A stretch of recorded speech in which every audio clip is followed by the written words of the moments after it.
Happy Friday, Finance Friday. Today I wanted to talk about budgeting because we're entering that time of year.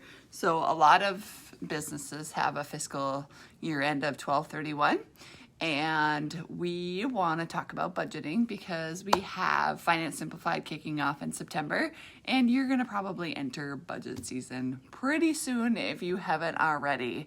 And I want to talk about 3 different types of budgets that you could potentially be asked to produce and or should be thinking about. So one of them is probably less you unless you're in the finance department, but the other 2 are things that the finance department might be asking you to do, as well as just things if you're a smaller business and you're the business owner and you get to wear all the hats, other things you should think about too. So the first one and the most common one is the operations budget. So that is, okay, 2021 was this, 2020 was this. What is 2020 going to look like? What am I going to spend money on?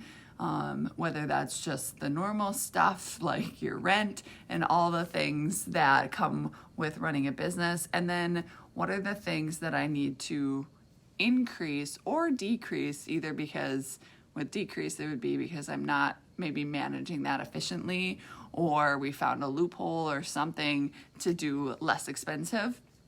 So that would be a decrease. And then on the increase side, as you grow, you want to be sure that you're budgeting appropriately. So like say in 2021, 2022, what year are we in? 2022, we at Light Consulting, we are at capacity. We serve people so well that somebody must have told somebody else, because we continue to get phone calls, which is great, and I love that. But we have to think about, okay, what does that mean for our employee count, and do we need to add somebody? And if we add somebody in 2022, what's that salary? And then what are all the things that go along with them? Because we're going to need a computer, they're going to need information. We offer employee benefits, so they're going to need those things as well. So it's never just the flat salary. There's always costs that go above that. We need to budget that so then we can figure out, okay, on the revenue side, how much do we need to make to be able to do that? So I go with an abundance mindset, saying, if this is my cost, what revenue do I have to make? And then I go out and get that revenue. If you're a larger, more established organization, that might be a little harder. So oftentimes people will budget the revenue first and then make the expenses fit. So it just depends on your organization and the way that they do it, whether they go top down or down and then invert and say, go out and make millions of dollars, salespeople. So that's the operating budget. So that's super important. And a lot of people don't budget, especially when they're small. And part of the reason is they're like, well, we're growing so fast, it's different. I would like to offer you the flexible budget, which is basically a budget that then is flexible. So you can do it, you kind of set it, and it's more of a percentage of revenue, so that if you have super spikes in your organization, then you can your budget adjust accordingly. So say that you do this budget and salaries is 40% of your top line because you're a service-based business and salaries are heavy. Well, if your top line increases significantly, so will your budgeted expense. That's what a flexible budget is. And I would encourage you, if you're in rapid growth, to still do a budget and just let it be flexible. So that's the operating budget. The other one that we don't talk about that much is the capital budget. And maybe why we don't talk about it that much is because it doesn't affect your P&L typically.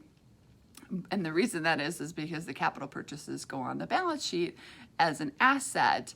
And if you're being held accountable to a budget, it's probably the operations one.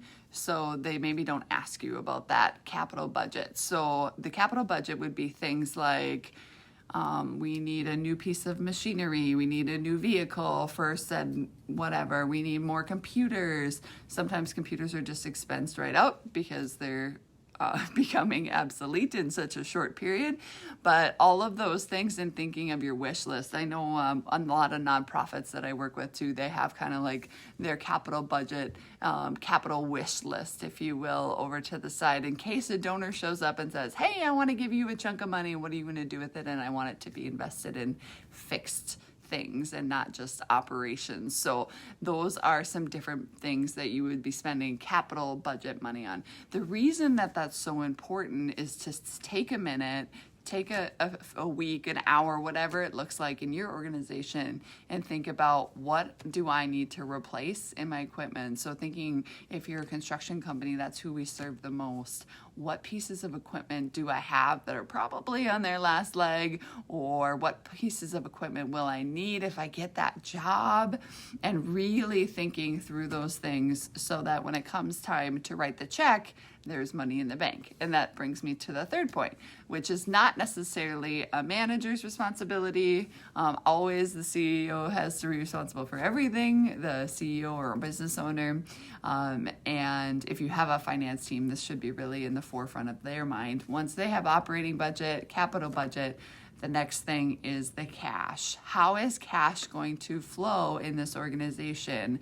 And a few of our organizations, actually most of them, are on this high upward trend where they're growing super fast. And what we need to think about is, okay, if we're going to grow that fast and our business cycle is X, then we need a larger line of credit, or we need to figure out a way to collect our receivables faster and increase our payables. So I think of one of our manufacturing clients.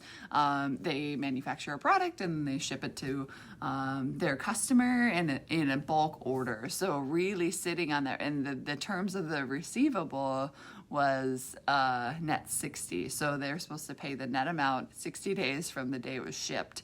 While they had all the costs incurred before they actually shipped it even. So they're sitting on that, and that's fine. But if you didn't plan for that and that number's a big number, then you're going to run into a cash shortfall, and that's going to be hard to swallow. So making sure that you're thinking through your transactions and you have kind of a cash outlay situation, especially even if you're in other industries and you have like insurance that you pay annually, or you have, but you amortize for accounting purposes, it looks like you're paying it every month, but you really just write one check a year. So insurance, real estate taxes, if you think you're going to get some taxes, even if you're a partnership and the taxes go on the personal level, but you do distribution for taxes, that should be in your budgeted cash flow as well. So just some random thoughts that I wanted to share with you guys as we're entering budget season and as we're kicking off Finance Simplified in September. It's a 6-week program. There's videos and worksheets online to watch and absorb information so that you can actually know what the heck you're looking at and being held accountable to on the financial statements. And then how do you use that information to really grow in your organization, make better decisions, and do all the things. So it's really a baseline. It's designed for managers and or owners who don't really know what they're looking at when it comes to financial statements. And you don't have to be like, yay, that's me. But just so you know, numbers don't come naturally to most people. So if somebody says, oh, I'm really good at the financial piece, and they're not actually, that's probably true. Because there's only a few of us in this world that exist that can look at financial statements and tell the story pretty easily. So you're not alone. Check it out. We also are going to do a webinar in a couple weeks. It's September 1st, if that's a Wednesday. We're going to do a webinar and dig deeper into this particular topic so that you know what you need to plan for 2022. Thanks for joining me on this Friday morning, and I hope you have a great day and a great weekend. See you soon.